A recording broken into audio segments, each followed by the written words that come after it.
오늘의 본문은 계속해서 베드로가 선포한 말씀을 기록하고 있습니다. 성령이 임하자 예수님께서 말씀하신 대로 약속이 이루어졌습니다. 제자들은 권능을 받았습니다. 베드로가 제자들 대표하여 설교를 하고 있습니다. 그리고 그 말씀을 통해서 어떤 역사가 일어나고 있는지 함께 보기를 원합니다. 30절에 그들이 이 말을 듣고 마음에 찔려라고 시작합니다. 베드로의 설교에 대한 반응입니다. 그 반응은 성경은 마음에 찔려라고 말합니다. 이것은 단순히 우리가 일상생활에서 말하는 양심의 가책을 느끼거나 잘못을 깨닫는 것보다 더 강한 의미를 가지고 있습니다. 언어를 보면 찔러 관통하다라는 의미를 가지고 있습니다. 그들은 어부 출신인 베드로, 또 예수님의 붙잡히던 밤에 도망간 베드로, 그 입술에서 나오는 말을 통해서 마음에 찔림이 받았습니다. 어떻게 이런 일이 가능할 것일까요? 그것은 예수님께서 주신다고 하신 선물을 함께 모여서 기도하는 가운데 그들이 받았기 때문입니다. 바로 성령을 받은 것입니다. 성령 충만한 베드로의 설교는 무리들의 마음을 감동시켰던 것입니다. 지식적으로도 아니요, 스펙으로도 아니었습니다. 온전히 하나님께서 주신 성령으로 말미암아 나타난 것입니다. 베드로가 선포한 말씀을 듣고 청중의 마음에 찔렸고, 더 나아가 우리가 어찌할꼬? 라고 묻게 되는 것입니다. 말씀을 듣고 끝난 것이 아니라 그들은 말씀에 반응한 것을 알 수 있습니다.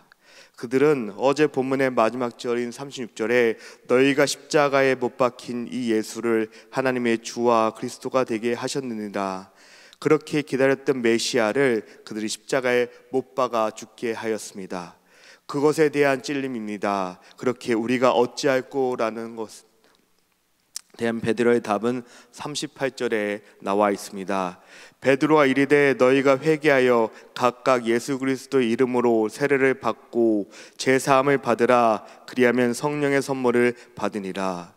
베드로는 말씀에 반응한 사람들에게 회개하고 예수 그리스도의 이름으로 세례를 받아 제사함으로 얻어 성령의 선물을 받으라고 합니다.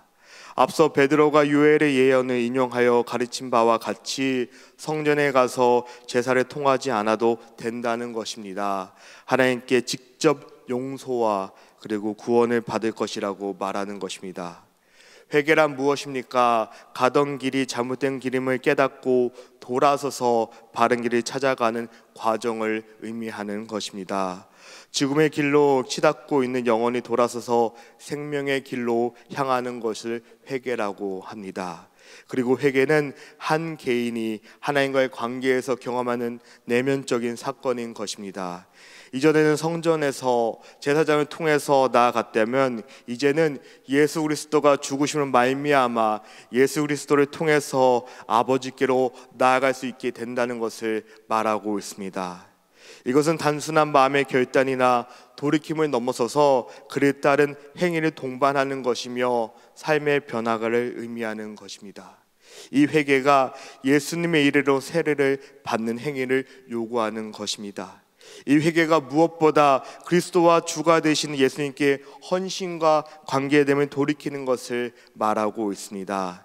예수님을 따르는 자의 삶이 주인이 내가 아니라 예수님이시라고 고백하는 것을 말합니다. 예수 그리스도의 죽음의 의미를 깨닫는 것을 말하고 있습니다. 그의 죽음은 곧 자기의 죄값을 대신하는 죽음임을 고백하는 것입니다. 이전의 삶에서 돌아서서 주님과 동행한다는 것을 말합니다. 이제는 의로운 삶을 향해 나아간다는 믿음의 고백인 것입니다. 그렇게 우리도 그 길을 걸어오지 않았습니까? 주님과의 나의 관계 가운데 개인적으로 회개하고 나서 교회 공동체 앞에서 자신의 회개했음을 고백하고 성도로 인정받기 위해 행하는 것이 세례 의식인 것입니다. 그렇게 초대교회 때는 온몸을 물에 담갔다가 나오는 침례를 행하였습니다. 몸이 물에 들어가는 것은 옛사람이 죽었다는 것을 의미합니다. 그리고 몸이 물 밖에서 나오는 것은 예수 그리스도로 새로운 생명을 얻게 된 것을 의미하는 것입니다. 즉 옛사람은 그리스도와 함께 십자가에 못 박혀 죽는다는 것을 의미합니다. 이제는 그리스도의 부활과 함께 새 생명을 얻게 되었다는 것을 상징하는 의미인 것입니다. 그렇게 예수 그리스도의 복음을 듣고 회개한 자들에게는 아버지와 아들과 성령의 이름으로 세례를 주라고 명하였습니다. 베드로에게 질문한 사람들에게 쉽지 않은 일입니다. 자신들의 옳은 행위를 부인해야 하는 것입니다. 자신들의 잘못을 인정해야 하는 것입니다. 그리고 예수 그리스도를 나의 삶의 주인이라고 고백해야 되는 것입니다. 그것도 사람들 앞에서 말입니다. 우리는 그날을 기억해야 합니다. 어떤 마음으로 회개하였고 세례를 받았는지 말합니다. 그리고 거기에서 끝나는 것이 아니라 우리에게 주신 성령의 선물을 잘 간직해야 하는 것입니다. 혹 어떠한 이유로 아직 세례를 못 받았거나 입교를 못하신 분들이 있다면 망설이지 말고 결단하고 나아가시기 바랍니다. 39절입니다. 이 약속은 너희와 너희 자녀와 모든 먼데 사람 곧 주 우리 하나님이 얼마든지 부르시는 자들에게 하신 것이라 하고, 이 약속은 사도행전의 주요한 주제를 담고 있습니다. 용서와 성령 은혜가 너희와 너희 자녀뿐만 아니라 모든 먼데 사람에게 주어진다는 것을 말합니다. 복음은 시간적, 공간적 한계를 뛰어넘어 선포되어진다는 것을 말하고 있습니다. 모든 먼데 사람은 유대인들보다는 늦게 접했지만 동일하게 복음을 받게 된 이방인들을 가리킵니다. 우리들이지 않습니까? 사실 복음의 소식은 유대인들이라는 민족적인 울타리를 넘어서 이제는 온 천하에 온 세계에 전파되었습니다. 그렇게 사도행전은 또 다른 말로 성령행전이라는 것입니다. 하나님께 성령을 받은 사람들 통해서 하나님의 복음이 전파되는 것을 기록한 것이 사도행전인 것입니다. 40절에 또 여러 말로 확증하여 권하여 이르되 너희가 이 패역한 세대에게 구원을 받으라 하니, 베드로의 설교의 마지막 부분입니다. 여기서 말하는 패역한 세대는 예수 그리스도를 거역하면서 십자가에 못 박았어도 끝까지 회개하지 않은 이스라엘 백성들을 가리키고 있는 것입니다. 이들은 누구였습니까? 예수님에게조차 믿음이 없고 패역한 세대라고 책망받았던 사람들입니다. 베드로는 패역한 세대들에게 청주들이 속해 있음을 강조하면서 회개할 것을 권면합니다. 만약 하나님의 은혜의 베푸심을 멸시하고 계속해서 불신앙을 머무르고 있다면 그들의 조상들이 광야 시절에 패역했던 조상들처럼 비극적인 미래를 맞이할 것을 말하고 있습니다. 그러나 불신앙 가운데서 회개한다면 그들은 그 세대에 대한 하나님의 심판을 면할 뿐만 아니라 주님의 자녀가 될 것이라고 말하고 있는 것입니다. 그렇기에 베드로는 구원을 받으라라고 선포하는 것입니다. 여기서 사용할 문자는 수동태입니다. 무엇을 뜻합니까? 구원은 하나님에게 속한 것이라는 것을 의미하는 것입니다. 하나님의 행동인 것입니다. 우리는 하나님께 구원될 뿐입니다. 그렇게 우리는 그 누구더라도 구원을 받았다 안 받았다 말할 수 없습니다. 전적인 하나님의 은혜의 선물인 것입니다. 그날 베드로의 가르침을 듣고 세례를 받은 사람이 3,000명이라고 기록되었습니다. 120명의 공동체가 3,000명의 공동체로 발전하는 것입니다. 엄청난 부흥이자 성령의 역사입니다. 어느 학자는 그 당시 예루살렘에 머물렀던 유대인들 숫자가 적으면 6만이요 많으면 20만 명이라고 하였습니다. 그렇게 비율적으로 따지면 그리 많은 숫자가 아니라고 할 수도 있습니다. 하지만 중요한 것은 새 바람이 분다는 것입니다. 이들로 인해서 패역한 세대는 끝나고 새로운 시대가 시작되는 계기가 된다는 것입니다. 이제 이들은 세례를 받은 것으로 끝나지 않습니다. 42절에 그들이 사도의 가르침을 받아 서로 교제하고 떡을 떼며 오로지 기도하기를 힘쓰니라.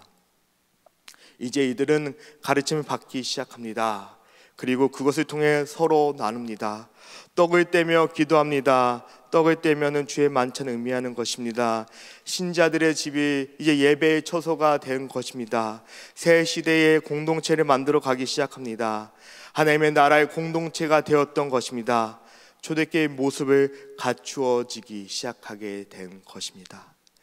교회 공동체는 수직적으로 하나님을 예배하고 찬양하고 주님께 은혜를 받아야 합니다. 그리고 그 받은 것을 수평적으로 가족들과 공동체와 이웃들에게 사랑을 나누어야 하는 것입니다. 그것이 십자가이지 않습니까? 그럴 때 이 땅에서 교회의 역할을 잘 감당하며 나아가는 것입니다. 그럴 때 사람들에게 칭송의 대상이 되는 것입니까?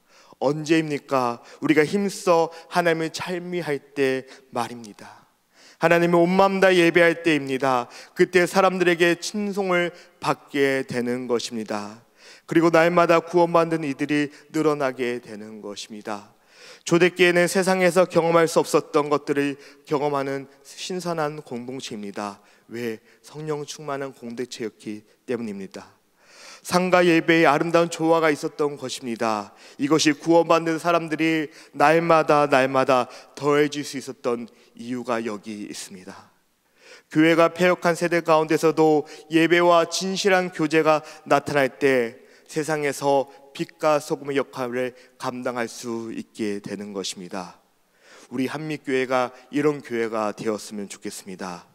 초대교회의 그 뜨거움으로 주님이 예배하는 교회, 하나님의 사람을 진실되게 나누는 사랑의 교회, 그 교제가 넘치는 교회가 되었으면 좋겠습니다. 그렇게 될 때 아이타스카를 분명해서 일리노이 또 열방 한미교회를 통해 살아계신 하나님을 만나게 되는 것입니다. 온 마음 다 예배하고 서로 사랑하고 나눌 때 베푸는 섬기는 공동체가 될 때 우리를 통해서 하나님이 역사하게 되는 것입니다. 사랑하는 한미교회 성도 여러분, 우린 한 사람 한 사람이 성령 충만한 분들이 되었으면 좋겠습니다. 신령과 진정으로 주님이 예배하고 기도하기를 힘쓰며 주님의 사랑이 흘러가는 교제가 끊이지 않는 그런 축복의 통로로 쓰임받기를 원합니다. 오늘 하루 살아가는 동안에 주님의 이름으로 그런 삶을 살아가시길 축복하여 드립니다. 이 시간에 이 말씀을 놓고 함께 기도합니다. 말씀을 듣고 변화된 사람들을 통해 아름다운 공동체가 이루어졌습니다. 이것은 성령님이 역사하실 때 나타납니다. 우리가 속한 공동체 한미교회가 성령 충만한 공동체가 될 수 있도록 함께 기도해 주시기 바랍니다. 오늘 저녁에 두나미스 나이트가 있습니다. 찬양으로 섬기는 다드림 찬양팀과 또 말씀을 전하신 최종수 목사님 가운데 함께 해주셔서 신령과 진정을 예배하는 귀한 밤 될 수 있도록 되게 도와주시옵소서 하고 함께 기도하기 원합니다. 오늘은 선교회와 동산을 위해서 기도하는 날입니다. 또 선교회를 통하여서 동산을 통해서 하나님의 나라가 나타날 수 있는 귀한 선교회와 동산도 될 수 있도록 함께 기도해 주시기 바랍니다. 느헤미야 프로젝트가 계속 진행되고 있습니다. 온 마음 다해 성도들이 함께 기도할 때 느헤미야 프로젝트를 통하여서 주님의 몸된 교회가 더욱더 새로워질 줄 믿습니다. 쥐타 중이신 분들과 또 병약자분들 또 마음이 아프신 분들을 위해서 함께 기도합니다. 함께 기도하며 나아갑니다. 하나님 아버지,